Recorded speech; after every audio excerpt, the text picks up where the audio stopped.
m'appelle Jérôme Capel, je suis producteur de prunes dans le Tarn-et-Garonne en France.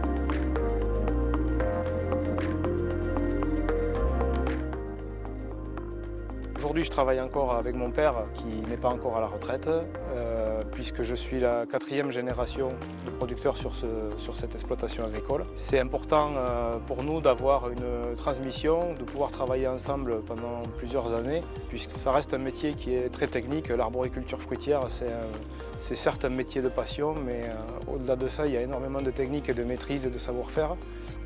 Donc chaque début de saison, chaque nouvelle campagne, pour nous arboriculteurs, c'est un nouveau défi. Il va falloir que la météo nous soit favorable, il va falloir qu'on ait beaucoup de maîtrise et d'anticipation technique. Depuis quelques années, nous avons fait le choix d'installer dans nos parcelles des stations météo. Le but d'installer ces stations, c'est de relever toutes les informations qui nous sont utiles pour piloter et gérer l'irrigation. Il y a des informations telles que la température sèche et température humide. Et il y a aussi un relevé de pluviométrie en haut de l'appareil. Donc avec toutes ces infos, on dépose toute cette data sur des graphiques et ces graphiques nous permettent de savoir si notre sol est en déficit hydrique ou au contraire en excédent.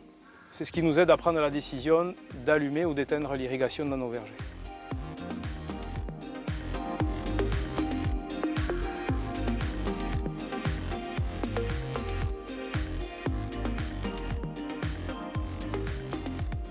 Notre exploitation fait 60 hectares d'arboriculture fruitière. Dans ces 60 hectares, nous avons 35 hectares de pruniers, 20 hectares de pommiers et 9 hectares de raisins de table. Sur notre exploitation, on va retrouver des variétés de couleurs jaune et rouge, mais aussi des couleurs vertes et bleues qui sont la plupart du temps des variétés anciennes.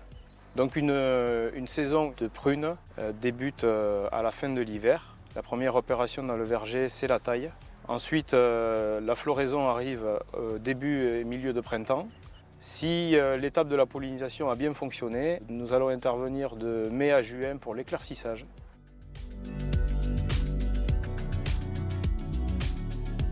Donc quelques semaines avant la récolte, à peu près entre 3 et 6 semaines avant, nous passons dans les vergers pour l'étape de l'éclaircissage.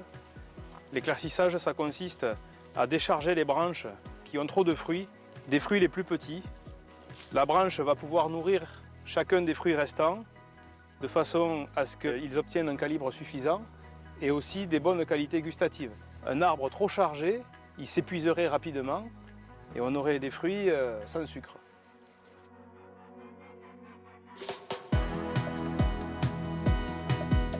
Donc pour récolter un verger, quelques jours avant, on vient faire des tests, on goûte des fruits, c'est très simple. Elle est parfaite. Là, c'est le moment de récolter, le verger est prêt. Donc, comme on peut le voir, toute la récolte de nos prunes françaises se font à la main, avec une sélection pour chaque fruit, un petit coup d'œil pour savoir si ce que l'on va cueillir est à maturité optimale. La récolte française de prunes de table avoisine chaque année les 55 000 tonnes. Sur notre exploitation, nous produisons une année normale 700 tonnes de prunes. La spécificité de la prune française, c'est d'avoir dans son bassin de production du Prunus domestica et du Prunus salicina. Ça veut dire que le Prunus domestica regroupe les variétés traditionnelles françaises. Et comme les autres pays producteurs dans le monde, nous avons les Prunus salicina.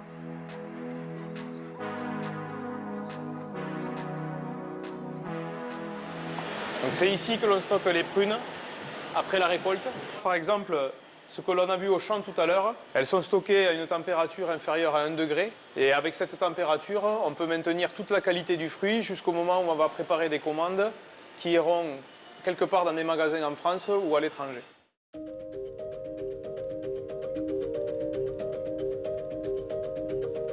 Ce qui me rend le plus fier dans mon métier d'arboriculteur, c'est installer un nouveau verger. Planter un arbre tout petit et arriver un jour à sa première récolte, à sortir les premiers fruits. Ça, c'est quelque chose qui m'anime depuis que j'ai démarré et pour l'instant, c'est toujours le cas.